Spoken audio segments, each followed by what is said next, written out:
Hello friends, welcome back to my channel only study. आज हम class ninth का chapter number 2 हम क्या हमारे आसपास के पदार्थ शुद्ध हैं इसके बारे में पढ़ने वाले हैं। तो चलिए स्टार्ट करते हैं आज के इस लेक्चर को। आज हम क्या क्या पढ़ेंगे वो यहाँ पर बताया हुआ है। आज हम ठोस द्रव ठोस द्रव गैस तथा प्लाज्मा तथा बोस अंडरस्टैंड कंडेंसेट यानी बीएससी के बारे में पढ़ेंगे तथा उनके भौतिक परिवर्तन के बारे में पढ़ेंगे और हम पदार्थ के बारे में भी पढ़ेंगे, पदार्थ की रासायनिक परिवर्तन के बारे में पढ़ेंगे। शुद्ध पदार्थ के दो प्रकार यानी तत्व और यौगिक के बारे में पढ़ेंगे और स्थिर अनुपात के नियम के बारे में पढ़ेंगे। समांगी मिश्रण, विषमांगी मिश्रण, मिश्रण के दो प्रकार पढ़ेंगे और बाद में पढ़ेंगे मिश्रण को पृथक करने के तरीके कि मिश्रण को पृथक किस प्रकार किया जाता है।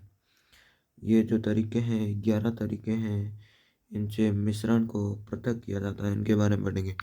तो बिना देर किए स्टार्ट करते हैं आज के इस लेक्चर को।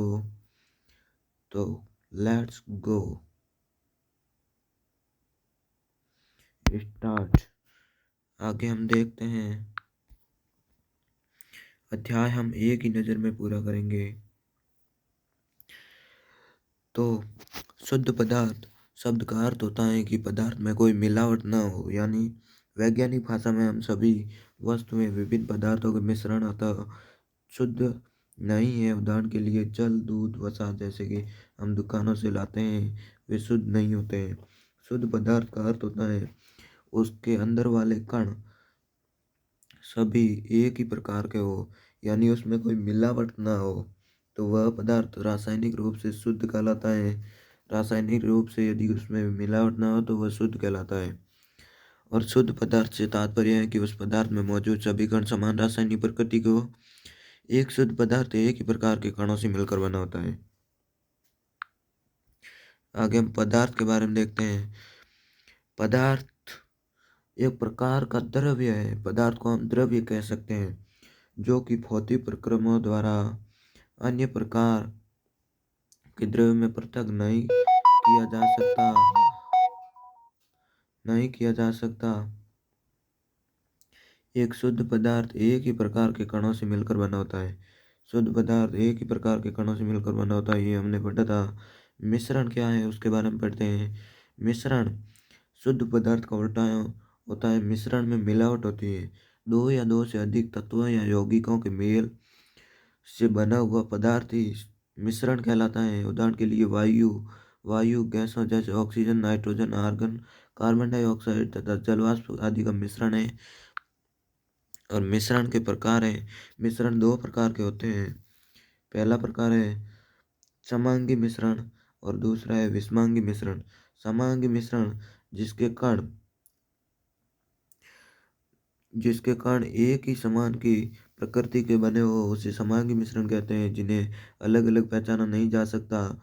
जैसे कि यदि हम जल में चीनी मिला दें तो वे उनके कण एक ही तरह के मिल जाते हैं और उनको हम पृथक नहीं कर सकते, तो उन्हें हम समांगी मिश्रण कह सकते हैं। वे मिश्रण जिनमें पदार्थ परस्पर पूर्ण रूप से मिश्रित होते हैं और एक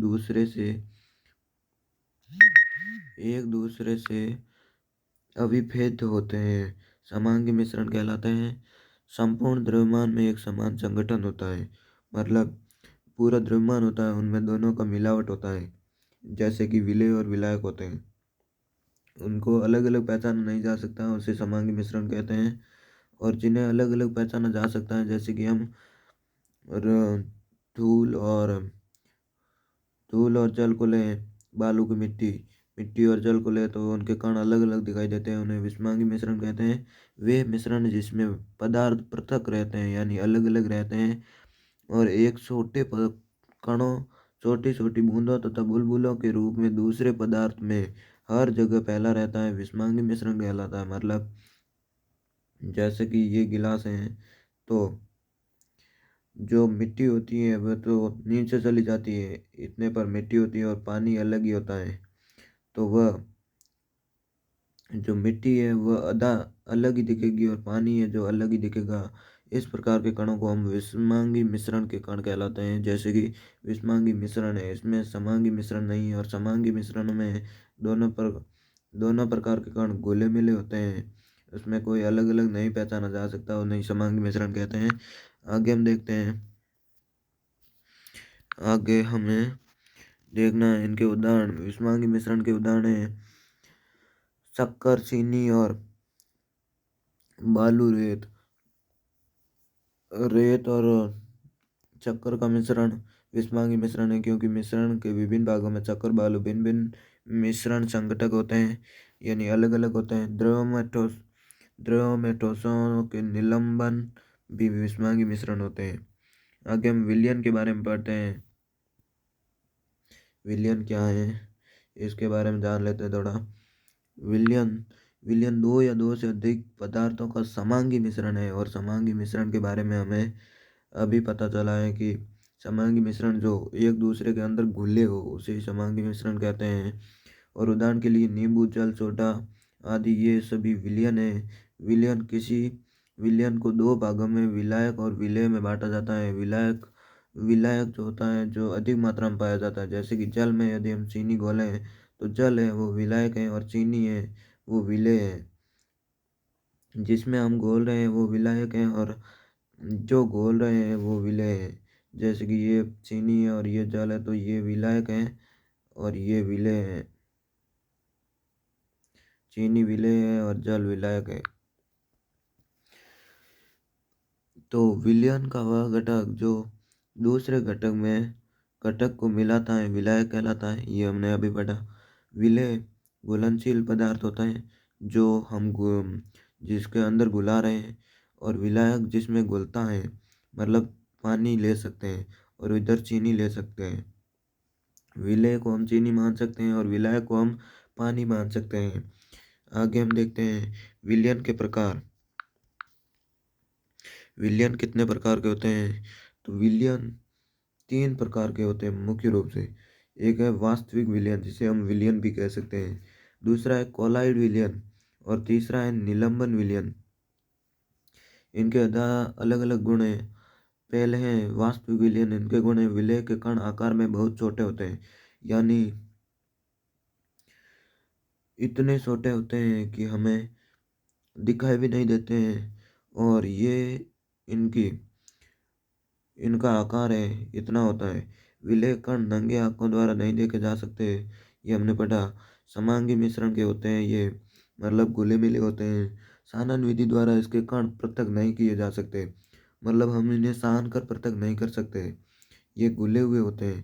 पारदर्शी द्वारा देखा जाता है। स्थिर विलयन स्थायी रखने पर कण नीचे बैठ जाते हैं,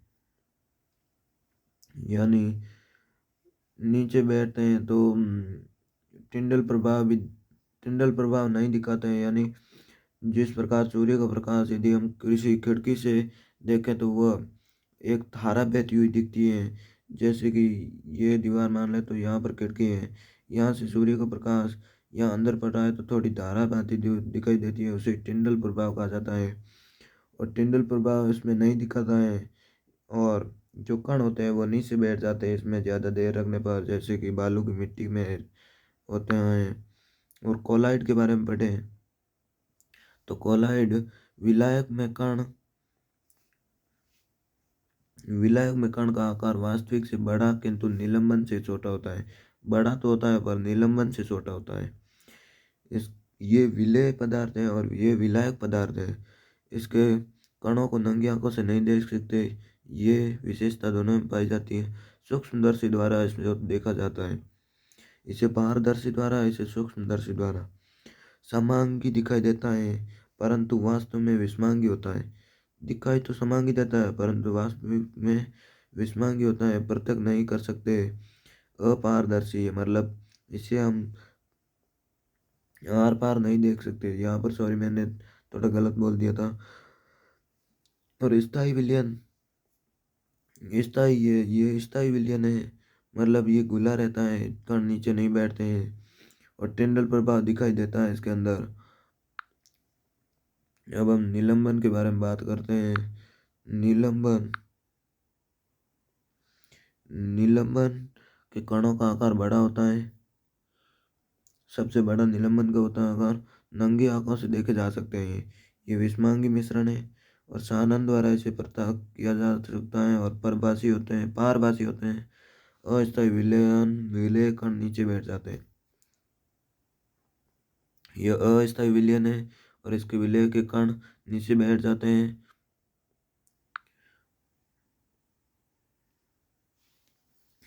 टिंडल टिंडल प्रभाव दिखाई देता ही है, वह नहीं। इन दोनों अवस्था हो सकती है, मतलब दिखाई भी दे सकता है और दिखाई नहीं भी दे सकता, दोनों अवस्थाएं हो सकती है इसमें टिंडल प्रभाव की। कोलाइडो में कण सन्ना कागज में से गुजरते हैं, जैसे गुजरते हैं रेत या बालू पानी में। और आगे हम पढ़ते हैं, ये पढ़ लिया हमने। अब हम कोलाइड विलयन के कुछ सामान्य उदाहरण हैं, उनको भी देख लेते हैं।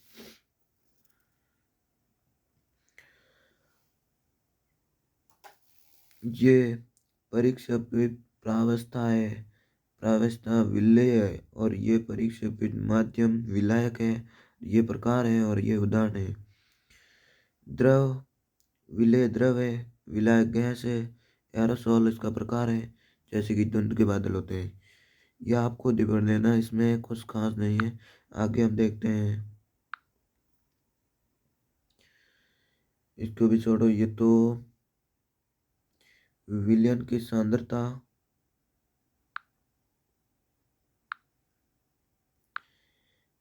विलयन गैस कोलाइड विलयन नहीं है, यह मिश्रण विलयन की सांद्रता।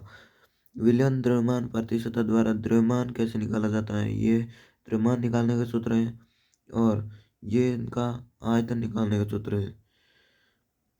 आगे हम मिश्रण को पृथक करने का तरीका देखते हैं।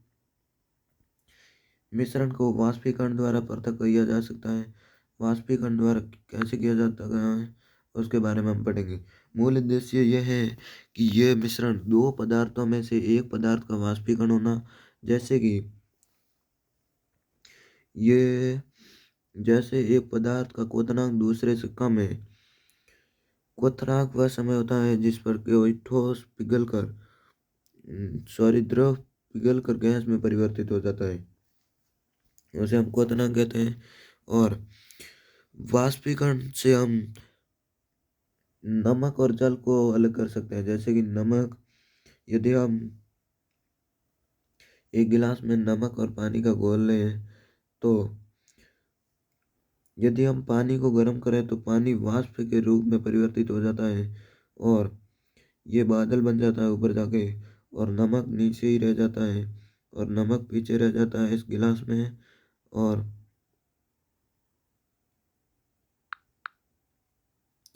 नमक पीछे रह जाता है और ये जो है पानी चला जाता है, बादल बन जाता है और बाद में ये ठंडा होने पर वर्षा कर देता है।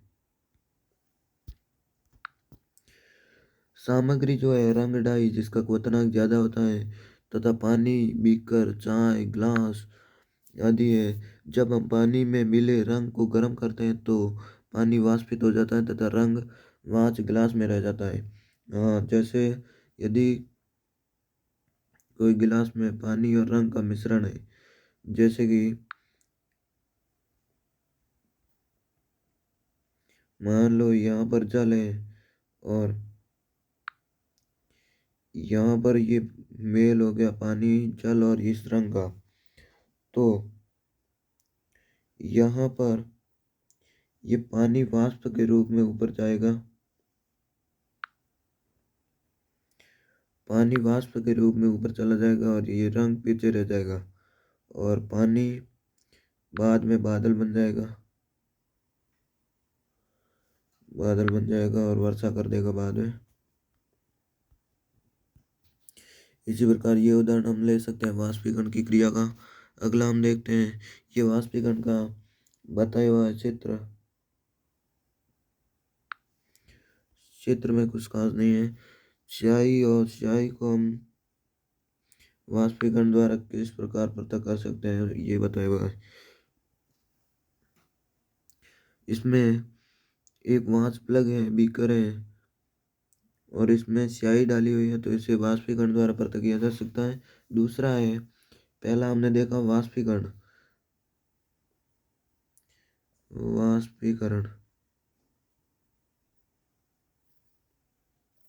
और अब दूसरा है अपकेंद्रीकरण। अपकेंद्रीकरण के बारे में जान लेते हैं। मूल उद्देश्य यह है इसका कि जब किसी पदार्थ को तेजी से घुमाया जाता है तो वो भारी कण नीचे की तरफ दबाव डालते हैं तथा हल्के कण ऊपर आ जाते हैं। हम जानते हैं कि यदि हम रेत यानी धूल मिट्टी को पानी में मिला दें और पानी को जोर से घुमाया जाए, एक बर्तन में पानी को घुमाया जाए तो पानी ऊपर आ जाएगा और रेत के कण जो है वो नीचे बैठ जाएंगे।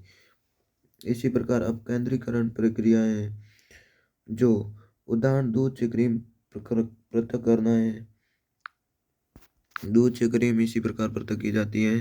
हल्के कण होते हैं जो ऊपर आ जाते हैं, भारी कण नीचे चले जाते हैं। ये जो है ये हल्के कण है और ये भारी कण है। शराब तथा रक्त को जांचने के लिए प्रयोगशाला में इस्तेमाल किए जाते हैं। ये अपकेंद्रीकरण का उपयोग किया जाता है वहाँ पर। क्रीम से मक्खन बनाने में ये उपयोग किया जाता है। और वॉशिंग मशीन में पानी से निकालने कपड़े से पानी निकालने के लिए इसी विधि का प्रयोग किया जाता है। और आगे हम देखते हैं पृथक्करण। पहले हमने दो देख ली, वाष्पीकरण, अपकेंद्रीकरण और पृथक्करण की पृथक पृथक्करण की कीप द्वारा किस प्रकार पृथक्करण किया जाता है। मूल सिद्धांत है, दो अघुलनशील द्रव जो दोनों एक साथ नहीं घुल सकते को आसानी से पृथक कीप द्वारा अलग किया जा सकता है। यह तो हम सब जानते हैं, बालू की मिट्टी और पानी को अलग किया जा सकता है। पृथक्करण कीप का स्टार्च कार्क खोलने के पानी दूसरे बीकर में इकट्ठा कर सकते हैं तथा दूसरे अनुप्रयोग एप्लीकेशन पानी के तेल को पृथक किया जा सकता है।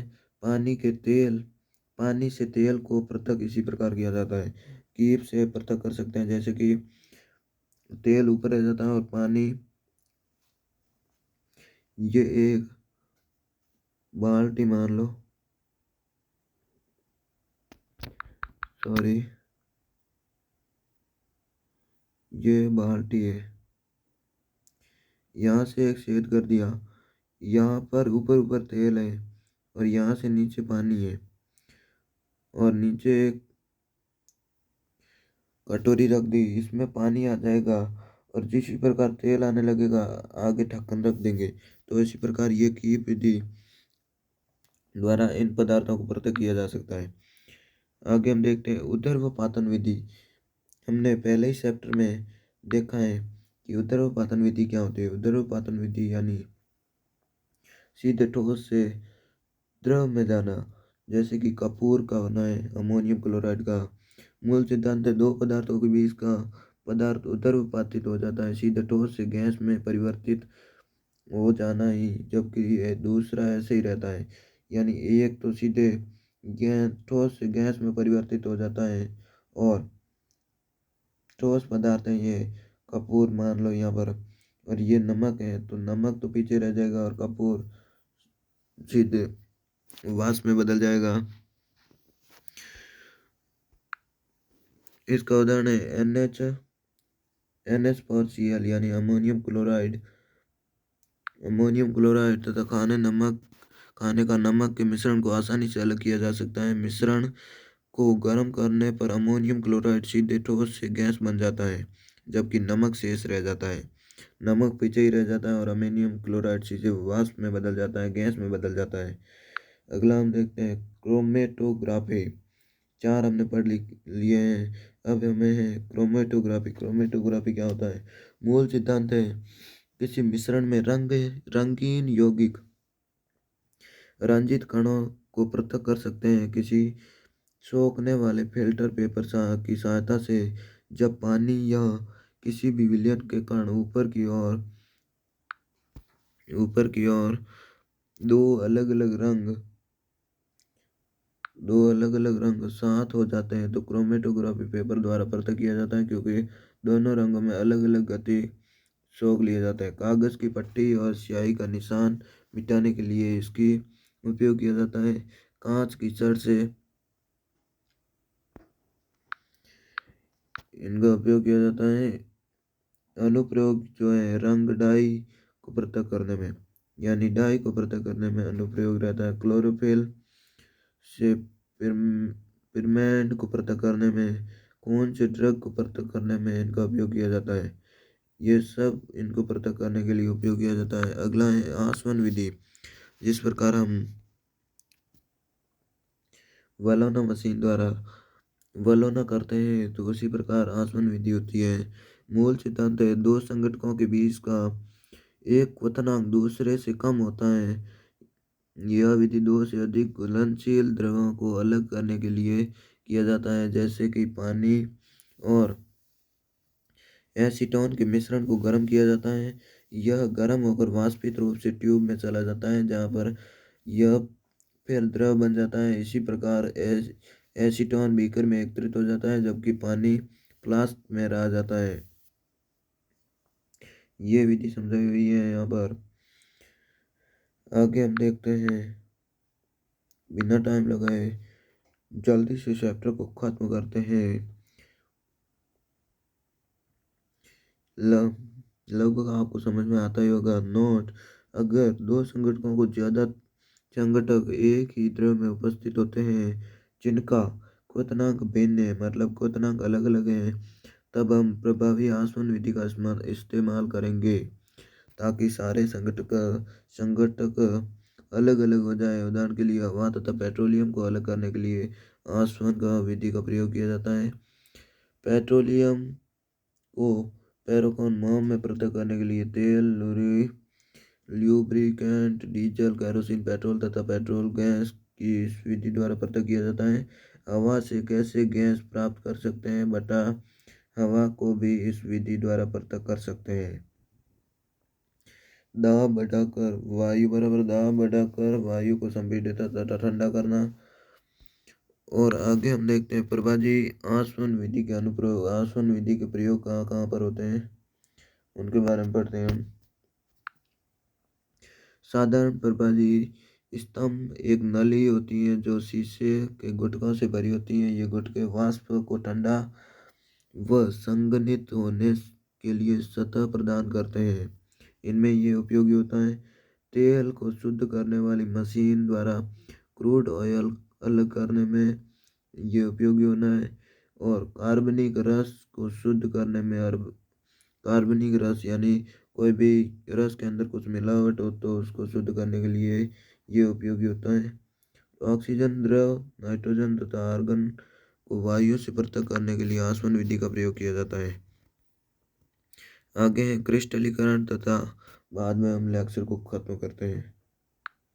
क्रिस्टलीकरण का मूल सिद्धांत है किसी मिश्रण की अशुद्धियों को दूर करने के लिए किसी उपयुक्त विलयन में घोलना और क्रिस्टलीकरण एक संघटक पृथक करना। मतलब किसी मिश्रण में अशुद्धियां हैं तो उनको अलग करने में क्रिस्टलीकरण का उपयोग किया जाता है। उदाहरण के लिए कॉपर सल्फेट के क्रिस्टल को पहले सल्फ्यूरिक अम्ल में घोलते हैं और फिर गर्म करके विलयन को पृथक करते हैं। जो विलयन बना था उसे पूरी रात रख कर छोड़ दिया जाता है, अतः केवल शुद्ध कॉपर सल्फेट के क्रिस्टल बनते हैं, जबकि अशुद्धियां सल्फ्यूरिक अम्ल में ही रह जाती हैं। इस विलयन को फिल्टर पेपर की सहायता से छान लिया जाता है और शुद्ध क्रिस्टल प्राप्त किया जाता है। तथा आज के लिए इतना ही। मिलते हैं नेक्स्ट वीडियो में जल्दी ही। तब तक के लिए धन्यवाद। और यदि आपने हमारे चैनल को सब्सक्राइब नहीं किया है तो ओनली स्टडी को सब्सक्राइब जरूर करें, क्योंकि हमारी जो वीडियोज़ आती रहे उनमें, और बेल आइकन वाला बटन भी दबा के रखें, क्योंकि हमारी नोटिफिकेशन आपको पता चल सके।